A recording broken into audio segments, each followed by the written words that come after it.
Many of you watching this video right now might be fairly new to sync licensing, and if you discovered sync licensing recently, but you've got a good collection of tracks sitting on your hard drive, you might have had the idea, hey, why don't I just take these 10, 20, 50, 100 tracks, throw them in a production music library catalog, and maybe I'll get some placements that way.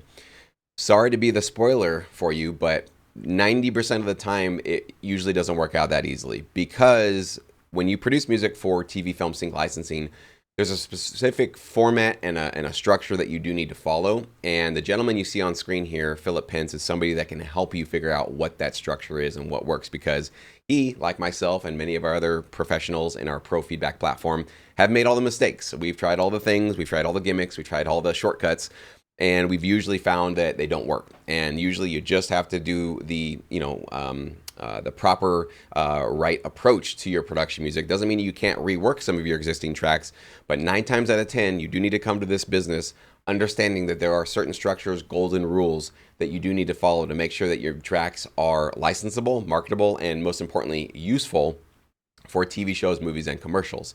So Philip has been helping to review your guys' tracks that are on Pro Feedback for the last 2.5 years. He himself is a sync licensing producer. He does great work with rock, Americana country, bluegrass, all different types of music that requires live performance with stringed instruments.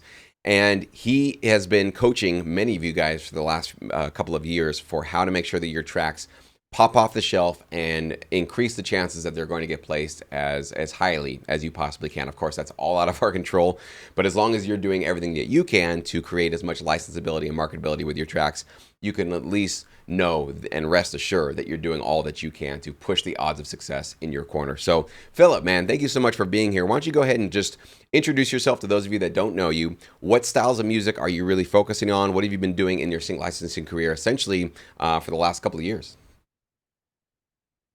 Yeah, thanks for having me. Glad to be here. Like Jesse mentioned, I live in Nashville. I'm from a rock music background, country music background. I've toured for 20 plus years in various bands all over the world. Um, so I really have a passion for the live band feel. Um, I've had a lot of success in the sync music world with rock songs, um, anywhere from heavy metal to some Coldplay type pop rock genre. And in the past couple of years, I've really concentrated on you know um, producing a hybrid type of music, whether it be rock and hip hop, incorporating some trap beats. Definitely a lot of the sound effects and impacts and cinematic elements that really can make a rock song or a country song, whatever the, the root genre is, really, if that's a term I can use, when you listen to some of these songs like on commercials and TV shows and movies, you may really love that groove and that beat and it sounds great, but when you really get into sync licensing and sync producing, you start noticing all of these big impacts and these big cinematic elements in the background that the lay listener doesn't realize that, oh, that's why it feels so good and that's why it feels so big. And that's what's going to make your track, if you utilize those properly, pop out from the other ones that are just like, hey, I got 10 songs on my CD that my band recorded last year, and it doesn't translate like that. And I've seen some sync producers that want me to review their tracks, and I know Jesse's preached this too, that the pre-existing track is probably not going to work in sync. You get an in with a library and it's like, oh, well, I'm gonna shovel all the 40 songs that I've recorded with my band in the past 10 years and we're gonna get a bunch of placements. Well, it's 99.9% not gonna happen because they weren't constructed with the end goal in mind of being a sync worthy track that's going to compete with all these other sync producers who have really perfected this art and this craft. So it's fun to me um, to have sync producers who are usually earlier in their careers come and have me review their tracks. And, I see myself early in my career when we get to do that. And it's helpful to have someone like Jesse or like me to say, you're really on the right track here. But if we tweak this and this and this, then you're really, in the right ballpark here to have Yeah, and some I love that success. because yeah, it's a great point you make. Like sync licensing is not a dumping ground for your unused tracks that didn't go No. anywhere online. And I think unfortunately a lot of people do see it that way as like, oh, I don't have to do anything, literally just dump off my, unused or not super successful Oh yeah. music and maybe it'll be successful here. No, this does require work. It does require effort. But again, as I've said, and I think, Philip, as Yeah. you just indicated, we're not in pro feedback telling you guys you have to reinvent the wheel or relearn how to make music or understand even music theory to do well. I know, Philip, you use music theory. I'm somebody that doesn't. I'll tell you guys, I don't read music. I don't know what key I'm producing in. I have no idea what I'm doing in terms of the appropriate musical theory of my production approach. These are my musical theories, okay? I just listen, my Oh heart, yeah. it tells me, and that's where the vibe and the goes. But there are many different ways you can go into this. And I think what Philip and I both do for you guys, for most of you guys, is we say, listen, I can hear your talents. I can hear what you're doing. I can hear what your value really is. And each one of you guys watching this does have something. And it needs to be, some of you need to be more fully developed. Like you need to process and get that skill up this par. But some of you have it ready to go. And most of what we're doing in pro feedback is just going, all right, here's all of your energy or your creative talents. Let's just channel it that way. And that's usually what we're doing. We're not telling you to reinvent anything. Like he said, we just have a couple of notes essentially to help the dynamics of the track, maybe help it move along, structure things a little more appropriately, trim the fat a little bit, get to the point a little bit faster, maybe create a little bit more focus. And speaking of all those, why don't we talk about some of the common elements or maybe some of those points of feedback? Philip, you've been doing this for 2.5 years. You've listened to dozens, hundreds of songs at this point. What are some of the common elements that you go like, oh, here's another time of me kind of reminding this producer of X, Y, or Z? What are some of those common mistakes that you've heard over the years? One of the biggest ones that I see show up time and time again is just tracks not being quantized well. And so I've always called it like the popcorn effect where everything's hitting at the different time and it just sounds loose and it all the parts may be well played, well written, and complementary to each other. But if they're not hitting in the right spot together, then you're just going to get kicked out immediately. And that's an easy fix. I use Logic. I'm sure all of these DAWs have a quantized button somewhere in there, and that's the beauty of digital nowadays is it's usually one button away. And sometimes the frustration is knowing what and where that button is, but that's another thing I think that we add as reviewers on this platform is we have spent hours looking for that button and we know where it is most of the time. So it's easier to have a mentor to say, hey, right here, here's the list, go over there and do that, and save you a lot of time, a lot of headache. um, some other things that I see show up uh, commonly. One is, as you mentioned, trimming the fat. Like a lot of times it's easy to get into that rabbit hole of something doesn't sound right, something doesn't feel right with my track. Let me just add another thing. Well, that doesn't really do it. Let me add another thing. And then before you know it, you got this pile of stuff. And soon you're just buried under that pile of stuff. And it's like, I don't even remember where I started. And so then sometimes people bail on their track and it's like, well, maybe this track sucks when essentially it doesn't suck. It's just there's too many elements in the room. And so I really enjoy when the root track is there and then it's just kind of peeling back the layers and like let the good things shine. Let's just take all the extras away. And it's so cliche, the less is more um cliche, but it really, really is true. And I me being a music theory junkie, really, I do fall back on what Jesse said about using your ears at some point, no matter how much music theory, it is so beneficial to just get it into your workflow that every so often, or if I feel like I'm getting frustrated or I feel like I'm getting confused, take a break, go get some coffee, go get the mail, go whatever it is, come back, try to listen to it with fresh ears, try to listen to it like a consumer that's never heard your song before, and really pay attention to, is there something that feels out of place? Because if it feels out of place to you, it's definitely going to feel out of place to the listener, the library, the editor, whoever is making decisions on whether or not you get a placement. And those are the Absolutely. two really big things that I see recur. Yeah, and I'm smiling because I made that second error. Most of my first half of my career was exactly Oh yeah. that, stacking up so much crap in my tracks because I'm like, it's not big enough yet, it's not full enough yet, and by the end of it, it's absolutely Right. true. It's quote unquote bigger, but it's really just more noisy. It's really not bigger in a way, right? So, Yeah. one And element. you can get caught in the shiny things coming into your inbox, like the new plugin. And it's like, oh, that's what my tracks are missing. That's why I'm Hmm. not getting any placements, because I need that thing. And, we all fall into that trap from time to time. And there's been several moments in my sync producing career where I have just put myself on restriction. I'm not buying any other plugins until I learn how to use some of the ones that I've already bought that I have never touched.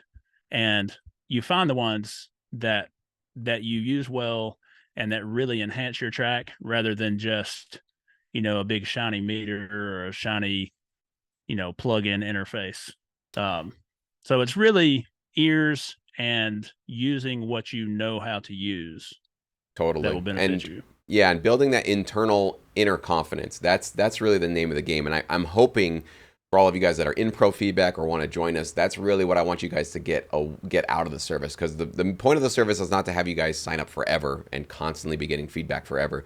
We want to give you enough feedback, as much as you feel you need, so that you start to develop that inner confidence. And just like what Philip said, where, if you're listening to it and it's like, I don't know if this is ready to go or not. Like, is there anything in this track that's like not working? Is there anything in this track that's popping out? If you're uncertain or unclear about any of that, or maybe you've been submitting to libraries and getting no responses.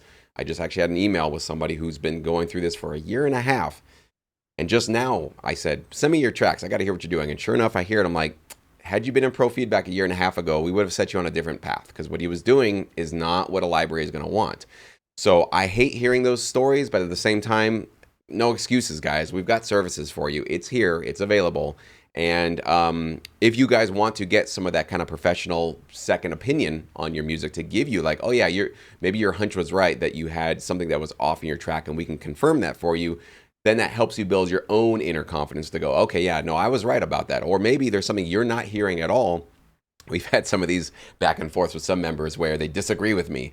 And I said, listen, I'm not going to debate you. I'm just going to tell you what I think about the track and what I think works and what doesn't work.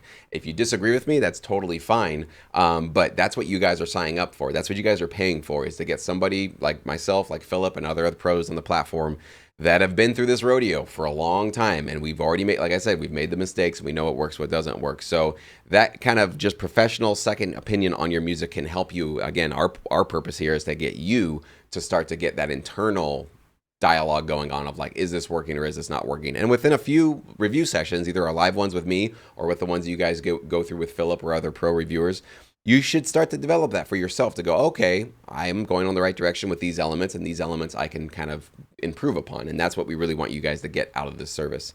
So Philip, why don't we go ahead and wrap this one up with basically some tips or advice you would give to somebody who is maybe thinking about, taking those 10 tracks, 20 tracks, 50 tracks sitting on the hard drive and getting them into a production music library. Even if they don't sign up for anything in pro feedback, they don't want to get professional feedback, just pulling that aside, what are some things they can do to maybe just, get some insights as to whether or not their tracks are ready? What are some elements they should be including? What are some sources they can go look into to try to find, like, what's working that they should maybe emulate? What's some of your best advice, best tips you can give for a newbie? The biggest one is reference track. Get on a library's website dig into their catalog and search out some songs that are in the genre that you are working in, and honestly listen to those tracks, compare them to the tracks that you are thinking about submitting or the tracks that you are producing at the moment, and be really honest with yourself. Does my track sound like this quality wise? And does it sound like it's a uniform theme all the way through? I usually like to, once I'm finished with a track or getting really close, just kind of play the drop the cursor game. Like if I'm, trying to get into the editor's head, if I'm using certain sections of my track for different areas of a TV show, say, can I drop the cursor in at different points and it still sounds like it came from the same track? Another thing we can get caught in is doing an A part, a B part, a C part, a D part, and then next thing you know, it doesn't sound like, you may have three tracks in one where you can separate them out, which is fine, as long as you separate them out. But I think the biggest thing is really being honest with yourself about where you are within the landscape, because that what's in the catalog of these libraries is what you're competing against. And it's either got to be as good, probably better, for them to accept it in there. Otherwise, they're just going to use what they've already accepted and what they've got in their catalog. So I would say that. I would say go back to your tracks and listen to the loudness. Are they do they hit through the speakers as loud as and as substantial as the tracks coming out of the radio or coming out of the library? Because that's another big thing I see a lot of the times is there'll be a great track, but it just sounds real thin and it just kind of, there's some EQ issues or something. And it may be a wonderfully produced track, but then the mixing part of it is off kilter, and then it goes nowhere.